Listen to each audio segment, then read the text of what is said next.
Hello everyone, আসসালামু আলাইকুম। Welcome back to my channel. আজকে আমি চলে এসেছি মোটকা বিরিয়ানিতে। এখান থেকে মূলত আমি কালাই রুটিটা ট্রাই করব। আপনাদের সুবিধার্থে মেনু কার্ডটা দেখিয়ে দিচ্ছি। অলরেডি আমাদের কালাই রুটি চলে এসেছে। এখন এইটা টেস্ট করে দেখবো যে এটা কেমন খেতে। এইখানে কালাই রুটির সাথে দিয়েছিল ধনেপাতা ভর্তা এবং বেগুন ভর্তা। এগুলোর পাশাপাশি এখানে ধনেপাতা এবং পেঁয়াজও কুচি কুচি করে কেটে দিয়েছিল।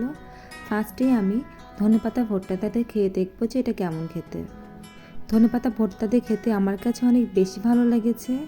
এইখানে সব কিছুর পরিমাণ ঠিকঠাক ছিল। এখন আমি এটা বেগুন ভর্তাতে ট্রাই করে দেখব। কালাই রুটি কিন্তু রাজশাহীর চাঁপাইনবাবগঞ্জের ঐতিহ্যবাহী একটা খাবার। এটা এখন আমাদের বগুড়ায় পাওয়া যাচ্ছে। এখন বেগুন ভর্তা দিয়ে আমি ট্রাই করতেছি। বেগুন ভর্তা দিয়েও মজার খেতে। আমার কাছে পার্সোনালি ধনেপাতা চাটনিটা দিয়ে বেশি মজা লাগছে। এখন আমি সবগুলো একসাথে মিক্সড করে খেয়ে দেখবো যে কেমন লাগে। আর এই কালাই রুটির প্রাইস ছিল অনলি 30 টাকা।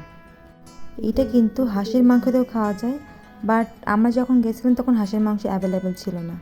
সবগুলোতে খেতে আরও বেশি মজা লাগে। আজকের ভিডিওটি এই পর্যন্তই। আল্লাহ হাফেজ।